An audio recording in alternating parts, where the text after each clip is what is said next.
बीड युवामत वृत्तपत्र हे बीड मधील एकमेव दैनिक आहे जे ज्वलंत प्रश्नांवर आवाज उठवते। नेमकं काय कारण आहे इथं जमण्याचं हे? माझं नाव मंगल श्रीरंग मुंडे। मी एक शिक्षिका होते, मुख्याध्यापक पदावर मी रिटायर झालेले आहे आणि इथं माझी पण ठेवी आहे आणि लॉकर आहे। परंतु मला काल समजलं युट्यूबवर, मी गावाला गेलेले होते आणि असं झालेलं आहे प्रकार म्हणून मला समजल्यानंतर मी इथं आलेले आहे। तर आणि मी मेन शाखेमध्ये सुद्धा फोन केलेला आहे, तरी ही अफवा आहे। वडवणी तालुक्यात एक प्रकार घडला होता, एक जणाची ठेवी होती आणि त्यांनी गोल्ड लोन घेतलेलं होतं। तर गोल्ड लोनची मुदत संपलेली आहे असं, आणि गोल्ड लोनचं व्याज आणि ते भरलेलं नसल्यामुळं त्यांना नोटीस पाठवण्यात गेली आणि नोटीस पाठवली। हे बँकेचं रिक्सीर आहे की आपलं लोन जर आपण सोडून घेतलं नाही तर ते नोटीस पाठवतात आणि ते काय करतात, ते लिलाव करून मग त्याच्यातून बँकेचं कर्ज आणि व्याज वसूल करतात। परंतु एक जणाला अशी नोटीस पाठवल्यामुळं त्यानं त्याचा वेगळा अर्थ घेतला आणि लोकांमध्ये अफवा पसरली की बँक बंद होणार आहे आणि बँकेचा लिलाव होणार आहे। त्यामुळं ही सगळ्यांची गर्दी जमलेली आहे। बार्शी शाखा चालू आहे। सर्वज्ञ सर यांना मी फोन करून विचारलं, त्यांनी मला बिनधास्त सांगितलं की तुम्ही काही घाबरू नका आणि तुमचे जे काय लोक ओळखीचे आहेत त्यांना तुम्ही धीर द्या आणि त्यांना सांगा खात्रीनं की बँक वगैरे बंद होणार नाही आणि जे काय तुमचं आहे ते बँकेला देणं रितसर त्यांचं काम आहे। परंतु आणि ह्या सध्याचा पिरियड कसा आहे की जानेवारी महिना आहे, 14 जानेवारीला संक्रांत आहे, लोकांनी काही ठेवलेली आहे, दागदागिने ठेवलेले जे आहेत तर ते त्यांना घेणं गरजेचं आहे आणि त्यामुळे लोकांची गर्दी आपोआप वाढलेली आहे आणि त्याच्यामुळं ही खोटी अफवा आहे असं मला कळलेल्या माहितीतून मी सांगत आहे तुम्हाला। आणि लोकांनी काय सांगितलंय की आम्हाला रात्री झोप आली नाही। अरे तुम्ही जर टेन्शन घेऊन काही करता, काय तुमचं रात्री झालं तर ही इथली ठेव राहणारी तशीच राहणार आहे ना। मग तुम्ही थोडं धीर धरा, समजदारीनं घ्या आणि तुम्ही घाबरून जाऊ नका। एखाद्यानं जर भलतंच काही झालं तर राहिलेली रक्कम इथंच राहून जाईल। आणि माझं स्वतःचं, मी एक क्वालिफाईड आहे, मी एक मुख्याध्यापक पदावरून रिटायर झालेली आहे 2 वर्षापूर्वी आणि माझं सुद्धा इथं एवढ्या गोल्ड आणि लॉकर मध्ये माझं सगळं हित आहे आणि माझं जवळजवळ 15 ते 20 वर्षापासून माझं खातं ह्या बँकेत आहे। त्या बँकेचा व्यवहार खूप व्यवस्थित आणि लोकांना, कस्टमरला खूप चांगली सेवा देतात आणि त्याच्यामुळं ह्या लोकांचा मॉब कसं असतं की खोटी अफवा बऱ्याच येतात, युट्यूबला येतात वगैरे। आता तुम्हाला माहीतच आहे सगळ्यांना की धर्मेंद्रजी होते आपले नायक, त्यांच्या अगोदर 10-12 दिवसांना अगोदर एक अफवा उठली होती की ते मृत्यू पावले। मग जे युट्यूबवर येणाऱ्या सगळ्या बातम्या खऱ्या असतात असं काही नाही। म्हणून त्या लोकांनी काय करावं, धीर द्यावा, धरावा आणि आपलं जे काय आहे तुमचं बँकेला देणं आहे। मी संबंधित मेल कर्मचाऱ्याशी संपर्क साधला आहे आणि त्यांनी सांगितलं आहे की तुमचं जे काय आहे बँकेत ठरलेलं ते आम्हाला रिसिप्ट देणं गरजेचं आहे। ते कर्मचारी सुद्धा एक माणसं आहे, एका माणसापुढे जर 100 लोक तुम्ही उभा राहिलात तर तो माणूस कुणाला तोंड देणार आहे। त्याच्यामुळं त्या जनतेनं एवढा त्याचा काय उहापोह करू नाही आणि घाबरू नाही। तुमचं सगळं जे आहे फक्त रितसर व्यवस्थित दमाने घ्या, तुमचं काही हे कुठं फुटणार नाही किंवा काही जाणार नाही याची काळजी घ्या आणि आपल्या जीवाला, समजा जीविताला सांभाळा। तुमचा जीव आहे तर हे सगळं लोन आहे, कर्ज आहे किंवा सगळं सोनं आहे, पैसे आहे, तुमचा जीवच जर काही घाबरून गेला जसं करोना महामारीमध्ये झालं,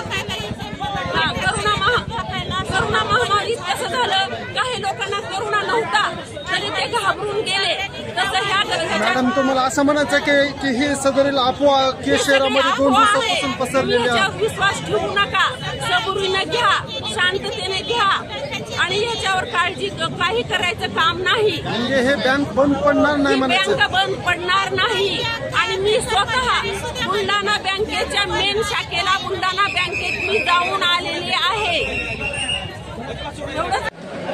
आज आपण पाहू शकता केज येथील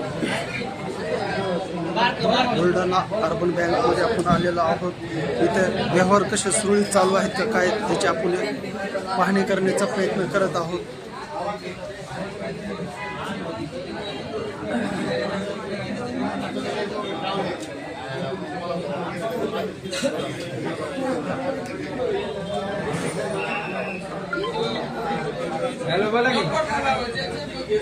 आज आपण या बँकमध्ये आलेलो आहात, नेमकं व्यवहार कसे चालू आहेत? सुरळीतपणे चालू आहेत की कसे आहेत?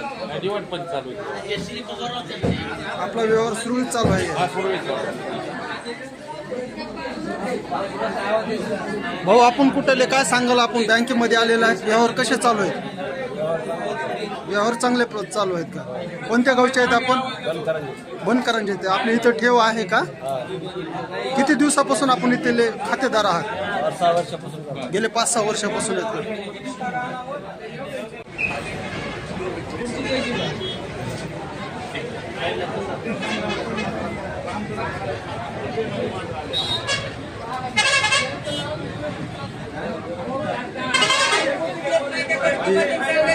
या बँकमध्ये पोलीस प्रशासनाचा तगडा बंदोबस्त आहे.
तर काल रात्रीपासून के शहरामध्ये आपल्या शाखेमध्ये असंख्य ग्राहक इथं जमलेले आहेत आणि गोंधळ चालू आहे. नेमका हा काय प्रकार आहे?